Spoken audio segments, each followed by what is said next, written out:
I started young. I started when I was 12. Jeff is no stranger to addiction. His father was an alcoholic. I don't think I ever had a chance to be normal per se without living in addiction. You know, I was an alcoholic from the very first drink, and right into that I went, and my addiction started. Jeff would have been 9 years sober this month, but he relapsed last year.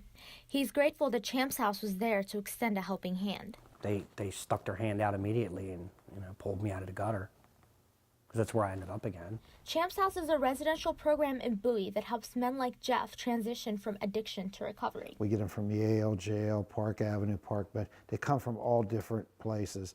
Champs House survives solely off of donations, grants, and fees from residents who are required to work and pay $150 a week. We were able to get help from Owens Corning Fiberglass. They gave us shingles.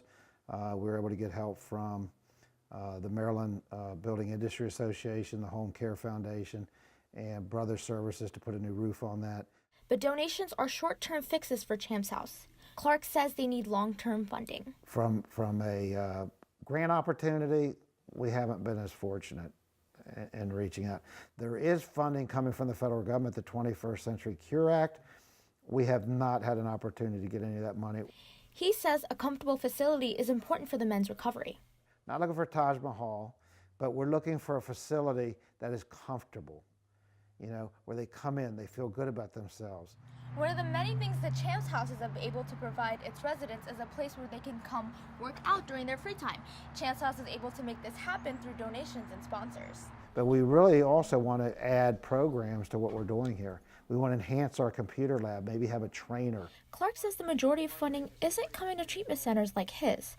Not so, says the head of Maryland's Opioid Operational Command Center. Oh, so I would disagree. I mean, so, you know, so it's very difficult to track the absolute millions and millions of dollars that are going to fight this epidemic from not only the state perspective, but the federal level. According to the Maryland Department of Health, the state saw 1,501 opioid-related deaths from January to September last year. Jeff says that the number of rest in peace posts on his social media grows every day. The impact it has now, it's when are you going to die? It's not if. The if has been removed. The potency of all that's out there now, and just, it's like a whole different beast. In Bowie, I'm Simret Aklilu, CNS TV.